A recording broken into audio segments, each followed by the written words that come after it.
So hello guys, कल तक के क्लास में हम एडजेसेंट एंगल तक चीजें देख चुके थे। आज थोड़ा सा एडजेसेंट एंगल का और ओवरव्यू ले रहे हैं, उसके बाद आगे का चीज देखेंगे और आज बहुत सारे क्वेश्चंस भी हम करेंगे। ठीक है, तो एडजेसेंट एंगल किसको बोलते हैं? वैसे एंगल्स जो एक ही लाइन के दो डिफरेंट पॉइंट्स पर हो या फिर दोनों एंगल सेम वर्टेक्स शेयर करें। जैसे जैसे अगर ये लाइन के दो पॉइंट्स हैं, तो अगर यहाँ पे अल्फा बन रहा है, यहाँ पे बीटा बन रहा है, तो alpha and beta are adjacent angle. ठीक है, एडजेसेंट एंगल। लेकिन जब ये पैरेलल लाइंस होंगी ना, अगर मान लो इसको एल और इसको एम माने, तो ध्यान देने वाली बात है, इसको हम अच्छे से देखेंगे कि if L and M parallel है तब अल्फा और बीटा 180 डिग्री हो जाता है। ठीक है, और क्या बोले हम कि एक ही लाइन के दो डिफरेंट पॉइंट्स पर हो या फिर एक ही वर्टेक्स शेयर करे। ठीक है, अगर मान लो ये वर्टेक्स ओ है, तो यहाँ पे अगर हम अल्फा बनाए एंड बीटा बनाए, तो यहाँ पे भी अल्फा और बीटा क्या है? Alpha and beta both are adjacent angle and beta both are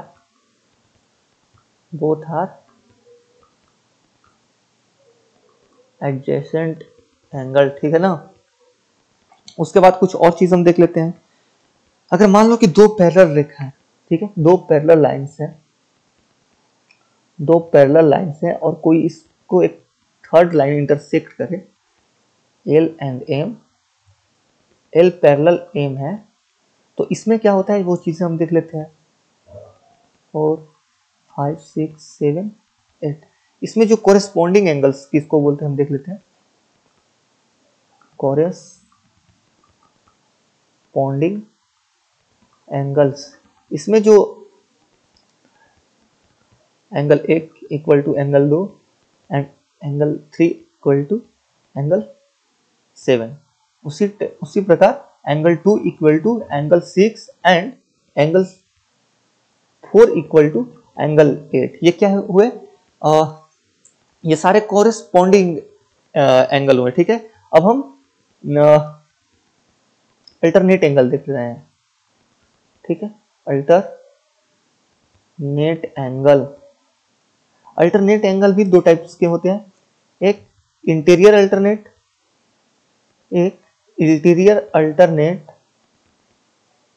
and एक एक्सटीरियर अल्टरनेट। ठीक है, एक्सटीरियर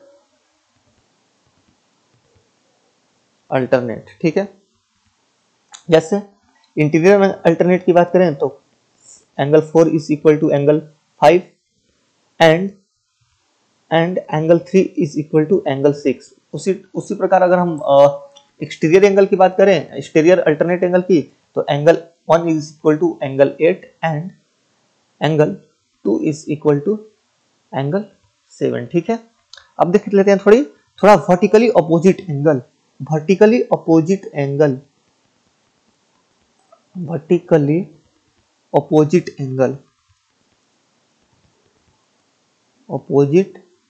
एंगल जिसको बोलते हैं हम लोग सम्मुख कोण या शीर्षाभिमुख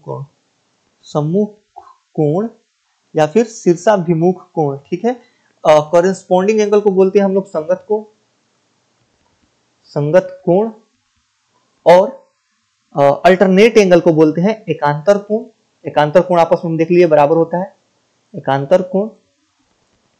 एक्सटीरियर अल्टरनेट को बोलते हैं बाह्य एकांतर एंड इंटीरियर अल्टरनेट को बोलते हैं क्या चीज? अंतः एकांतर। ठीक है, अंतः एकांतर।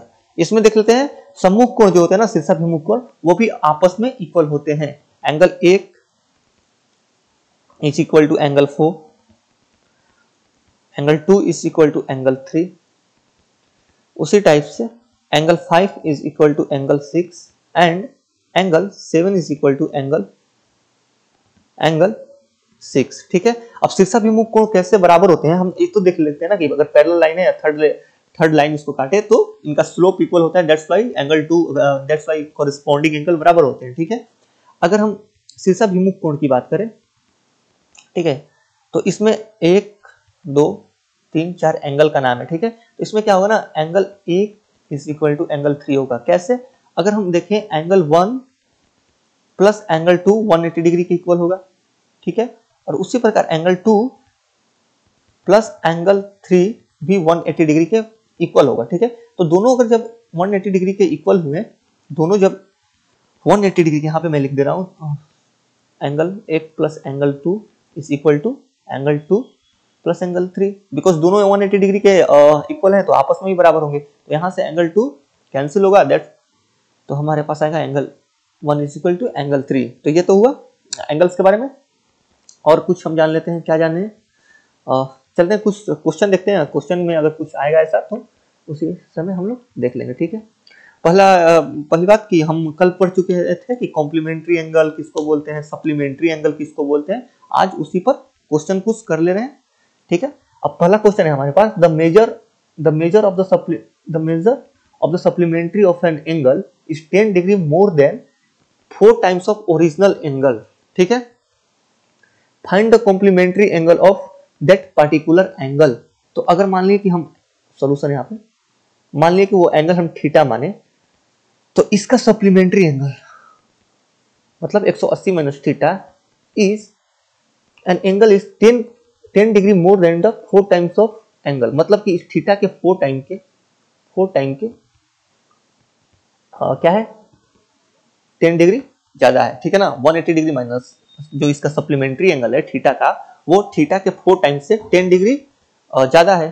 तो जब इसको हम सॉल्व करेंगे तो 5 थीटा हमारे पास क्या आएगा, 170 डिग्री, और थीटा कितना आएगा हमारे पास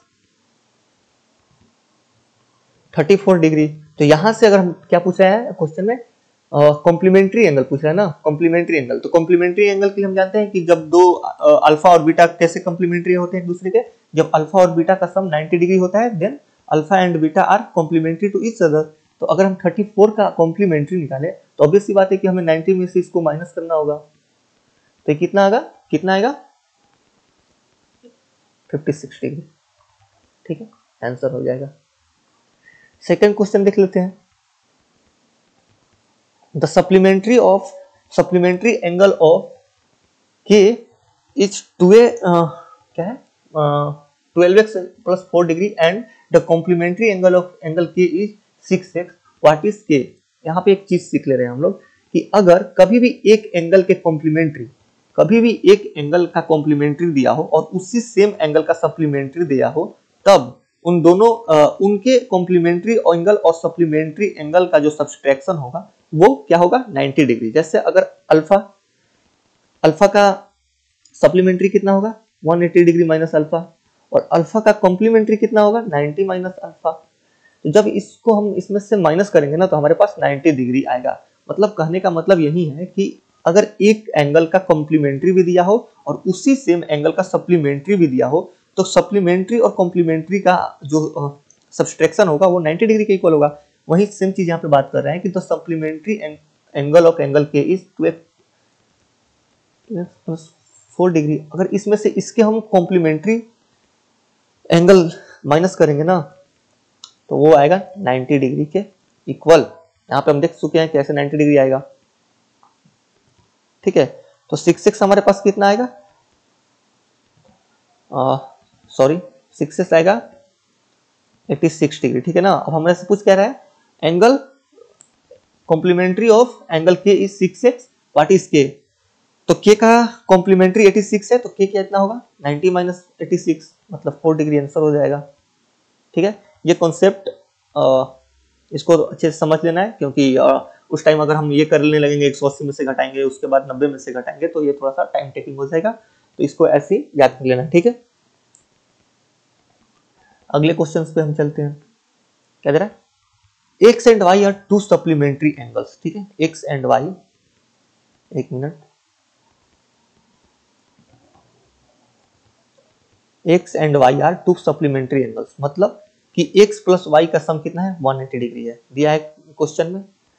if supplementary of angle X is equal to half of the complementary of Y, मतलब कि सप्लीमेंट्री ऑफ एंगल एक्स, तो एंगल एक्स का सप्लीमेंट्री कितना है वाई ही है, तो वाई बराबर कितना दिया है क्या supplementary of angle x is equal to half of the complementary of y। ठीक है, तो y का कॉम्प्लीमेंट्री कितना होगा 90 माइनस वाई, और इसका हाफ हम जब करेंगे तो ऐसे करना पड़ेगा, तो इधर आएगा 2y 3y हो जाएगा बराबर 90 डिग्री, y बराबर 30 डिग्री। ठीक है ना, तो अगर y 30 डिग्री आ गया, हमसे पूछा है x इज टू y, तो जब y 30 डिग्री आया तो x कितना होगा, because x and y supplementary है तो 180 में से माइनस करना पड़ेगा, तो ये 150 डिग्री होगा। तो 150 डिग्री इज टू 30 डिग्री, जब इसको सिंप्लीफाई करेंगे तो हमारे पास आएगा 5:1। ठीक है, अगले क्वेश्चन पर चलते हैं। अब ये देख लेते हैं। ठीक है, अब हम क्या जानते हैं कि कल ही पढ़े थे कि स्ट्रेट लाइन एंगल पढ़े थे ना, स्ट्रेट लाइन एंगल कि एक और का एंगल 180 डिग्री होता है और दोनों ओर का एंगल 360 डिग्री होता है। तो अगर सबको हम जोड़ देंगे दोनों ओर का तो 360 होगा। तो अगर एक ही ओर का पहले एक ही ओर का जोड़े सॉल्व करने के लिए इसको 50 degree plus 75 degree plus x degree. ठीक है, किसके इक्वल होगा 180 डिग्री के, तो x डिग्री किसके इक्वल होगा 180 डिग्री माइनस 125 होगा ना, 50 प्लस 25 125। तो इसके बराबर आएगा 55 डिग्री की। ठीक है, x 55 डिग्री के बराबर आया। अब हमसे पूछा है x प्लस 3y, उसी प्रकार जब x 105 और 3y को जोड़ेंगे, 105 और 3y को जोड़ेंगे तो 180 डिग्री के बराबर आएगा। ठीक है, तो 105 उधर जाकर के माइनस होगा तो 75, तो 3y किसके बराबर आ जाएगा 75 डिग्री। तो x प्लस 3y जब हम निकालेंगे, x प्लस 3y तो प्लस 75 करेंगे, कितना होगा 130 डिग्री। ठीक है, अब इसमें देख लेते हैं। अभी हम पढ़े कि क्या पढ़े हम कि अल्टरनेट एंगल क्या होते हैं, इक्वल होते हैं। तो यहाँ पे हमें दिया है कि एल और एम क्या है, पैरेलल हैं। एल और एम पैरेलल हैं और हमसे पूछा है एक्स, तो हम इसको सॉल्व करने के लिए क्या बोलेंगे ना कि एल और एम के पैरेलल ही एक लाइन एक्स वर्टेक्स से ड्रॉ करेंगे। ठीक है, जिसको ओ मान लिए, एल पैरेलल एम पैरेलल ओ। ठीक है, अब अगर ये 110 डिग्री है तो ये कितना होगा, हम जानते हैं कि अब एडजेसेंट एंगल की जब ये एक की ओर होता है तो 180 डिग्री के इक्वल होता है, वो ये मैं बता चुका हूँ। तो ये 180 डिग्री करने के लिए 70 डिग्री हो जाएगा, उसी प्रकार 180 डिग्री ये करने के लिए 60 डिग्री हो जाएगा। तो पूरा एंगल जब x निकालेंगे तो 60 प्लस 70 कितना होगा 130 डिग्री। ठीक है, इस क्वेश्चन पे आते हैं। उसी प्रकार इसमें भी दिया है कि L पैरेलल M है, तो इस वर्टेक्स से L और M के पैरेलल एक और हम लाइन ड्रॉ करें। एक मिनट L और M के पैरेलल एक और लाइन ड्रॉ करना पड़ेगा। ठीक है ना, L और M के पैरेलल ही इसमें एक और लाइन ड्रॉ करना पड़ेगा। अब हम जानते हैं कि जो अल्टरनेट एंगल होते हैं, उस टाइम हम सीखे ना कि जब दो लाइन को एक थर्ड लाइन इंटरसेक्ट करें तो जो अल्टरनेट एंगल होते हैं, ये वाले एंगल और ये वाले एंगल इक्वल होते हैं। उसी प्रकार ये 50 हो जाएगा। ठीक है, ये अगर ये 70 है तो ये इसका अल्टरनेट होगा तो ये 70 हो जाएगा। तो 70 प्लस 50 120 डिग्री। ठीक है, अब उसी प्रकार इसमें कुछ जान ले रहे हैं 2x प्लस 5, इसमें भी बस वही करना है, एक लाइन ड्रॉ करना है तो 2x प्लस 110। ठीक है, तो ये वाला एंगल ऊपर वाला 180 करने के लिए 70 डिग्री होगा। ठीक है ना, हाँ, और ये 35 डिग्री होगा क्योंकि अल्टरनेट एंगल है। इसमें कॉरेस्पॉन्डिंग एंगल क्या बोलते हैं उसको, एडजेसेंट एंगल या फिर इंटीरियर एंगल दोनों को लग रहा है। इसमें क्या लग रहा है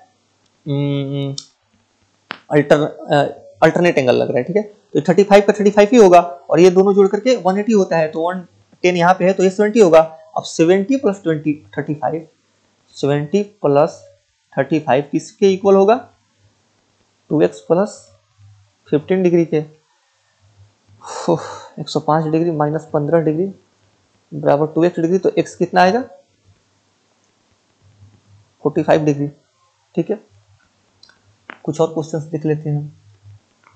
अब ये 9th क्लास का क्वेश्चन है, 9th क्लास सेम एनसीईआरटी का क्वेश्चन है, इसको भी देख लेते हैं। यहाँ पे यहाँ पे पी क्यू और एस टी पैरेलल है और इसमें एंगल आर पूछ रहा है, ठीक है ना, एंगल आर पूछ रहा है, ठीक है। तो बस कुछ नहीं करना है, इस जो पी क्यू है ना, पी क्यू जो है जो एस टी के पैरेलल है, इसको हल्का सा बस ऐसे क्या कर देना है, बढ़ा देना है, ठीक है। अब देखो ये 105 डिग्री है, तो ये वाला एंगल इसके अल्टरनेट होगा, तो ये भी 105 डिग्री होगा, ठीक है। अब हम जानते हैं कि स्ट्रेट एंगल पे 180 डिग्री बनता है, तो जब 18 अरे यार 105 डिग्री, 105 डिग्री है, ठीक है, तो ये कितना होगा 75 डिग्री हो जाएगा, क्योंकि हम जानते हैं कि स्ट्रेट एंगल पे एक और 180 डिग्री बनता है, तो 180 डिग्री बनाने के लिए 105 उधर हो गया, तो 75 डिग्री इधर होगा। उसी प्रकार इधर कितना होगा 95 डिग्री, इधर भी तो 180 डिग्री बन रहा है ना, तो जब 180 में से 85 माइनस करेंगे तो 95। अब हम जानते हैं कि एंगल ट्रायंगल के तीनों एंगल का सम कितना होता है 180 डिग्री होता है, तो ये एंगल निकालने के लिए 180 में से इसको माइनस करना पड़ेगा, बस 180 degree minus 120 degree, 10 degree answer आ जाएगा, ठीक है। उसी प्रकार इसमें एंगल ओ पूछ रहा है, तो इसमें भी बस इसको बढ़ा देना है, ठीक है, ये पैरेलल ही बढ़ रहा है, इसको भी जो आर एस है इसको भी बढ़ा देना है, ठीक है ना। अब देखो अगर ये 120 डिग्री है तो ये इसके कोरेस्पोंडिंग होगा, कोरेस्पोंडिंग एंगल एक दूसरे के इक्वल होते हैं, तो ये कितना होगा 120 डिग्री, ठीक है। अब यहाँ पे हम एक और कॉन्सेप्ट सीख रहे हैं, वो कॉन्सेप्ट नहीं भी अगर यहाँ पे लगाएंगे तो भी क्वेश्चन बन जाएगा स्ट्रेट लाइन से, बट हम सीख ले रहे हैं। ट्रायंगल हम अलग से पढ़ेंगे तो इन सब चीजों को अलग से जानेंगे कि दो इंटीरियर एंगल का सम उनके अपोजिट वाले एक्सटीरियर एंगल के बराबर होता है। अगर ये अल्फा है और ये बीटा है और ये गामा है, तो अल्फा प्लस बीटा बराबर होता है गामा, ठीक है ना, अपोजिट वाले एक्सटीरियर एंगल के बराबर होता है। अब ये कैसे, अगर मान लो कैसे प्रूफ होगा, तो इसको अगर हम क्या मान लें, डेल्टा मान लें, ठीक है ना, तो हम जानते हैं alpha plus beta plus delta बराबर 180 डिग्री होगा। ट्रायंगल के तीनों एंगल का सम 180 डिग्री होता है। अब ट्रायंगल के तीनों एंगल का सम 180 डिग्री कैसे होता है हम ट्रायंगल में देखेंगे, ठीक है। और स्ट्रेट लाइन पर का भी सम 180 डिग्री होता है एंगल का, तो डेल्टा प्लस गामा करेंगे तो वो भी 180 डिग्री होगा। तो ये दोनों आपस में जब बराबर होंगे तो डेल्टा से डेल्टा कैंसिल होगा, तो हम देख सकते हैं कि अल्फा प्लस बीटा बराबर गामा, ठीक है। इसको हम अच्छे से भी देखेंगे, बस यहाँ पे ऐसी ओवरव्यू ले रहे हैं। तो हम जान गए कि एंगल इस वाले एंगल का, इसको हम नाम दे रहे हैं W, ठीक है। एंगल W का सम और एंगल O का सम 135 डिग्री के बराबर होगा, तो एंगल W1 प्लस O बराबर 135 डिग्री, तो एंगल O आएगा कितना 15 डिग्री, ठीक है। हाँ, अब यहाँ पे एक और इम्पोर्टेंट वो समझ ले रहे हैं, क्या चीज बोलते हैं, कॉन्सेप्ट समझ रहे हैं, ठीक है। वेरी वेरी इंपॉर्टेंट है, इससे बाहर बहुत क्वेश्चन आते हैं। इसको बोलते हैं कैंची फिगर। जब ये ऐसे है और ये ऐसे दिया हो, ठीक है, और इस अगर मान लो ये एंगल A है, ये B है और ये एंगल C है, तो ये वाला जो एंगल होगा ना, ये वाला एंगल वो होता है हमेशा A plus B plus C, ठीक है। A plus B plus C अब कैसे होता है, जब हम इस एंगल को आगे हल्का सा बढ़ाएंगे तो ये वाला एंगल हम जानते हैं कि ट्रायंगल में दो इंटीरियर एंगल का मान उसके अपोजिट वाले एक्सटीरियर एंगल के इक्वल होता है, तो ये हो जाएगा कितना A प्लस B, ठीक है। इस ट्रायंगल में देखें PQR में, मान लो इसको PQR, इस वाले ट्रायंगल में देखें तो ये वाला एंगल इसका एक्सटीरियर बन रहा है, तो इसका भी सम दोनों इंटीरियर एंगल का सम होगा, तो A plus B plus C आ जाएगा, ठीक है। वहीं यहाँ पे पूछ रहा है क्वेश्चन कि इसका सम कितना होगा, तो बस सिंपल इसमें कुछ नहीं करना है, 40 प्लस 30 प्लस 57 इसको ऐड कर देना है, ठीक है। 70 30 27 127 डिग्री आंसर, ठीक है। आगे कुछ और देख लेते हैं और क्वेश्चंस हैं। हाँ, ऐसे इसमें भी है। हाँ, तो इसमें क्या हो जाएगा, इसको सॉल्व करेंगे तो हम जानते हैं कि इन तीनों का sum alpha plus beta plus 40 degree का सम थीटा के बराबर होगा, होगा ना। तो अल्फा प्लस बीटा कितने आ जाएगा, अल्फा प्लस बीटा आ जाएगा थीटा माइनस 40। और इस वाले छोटे वाले ट्रायंगल में देखें तो इसमें भी हम जान सकते हैं alpha plus beta plus theta का सम 10 डिग्री के बराबर होगा। तो इसमें भी अल्फा प्लस अगर बीटा हम देखें तो वो किसके बराबर आ जाएगा, सॉरी 110 डिग्री माइनस थीटा। अब ये दोनों अल्फा प्लस बीटा के बराबर है, इसका मतलब कि आपस में भी ये बराबर होंगे, ठीक है। 110 डिग्री माइनस थीटा, तो यहां से अगर हम 2 थीटा करें तो ये आएगा 150 डिग्री, ठीक है। तो थीटा 75 डिग्री, ठीक है ना। बस इसमें यही याद रखना है, ऐसा अगर फिगर दिया हो तो अल्फा बीटा गामा, तो ये कितना होता है alpha plus beta plus gamma, ठीक है। अब कुछ और कॉन्सेप्ट समझ ले रहे हैं, ठीक है ना। जब भी एक मिनट, सर वन लास्ट को कुछ और कॉन्सेप्ट समझ ले रहे हैं, बस मैं पानी पी लूं थोड़ा सा।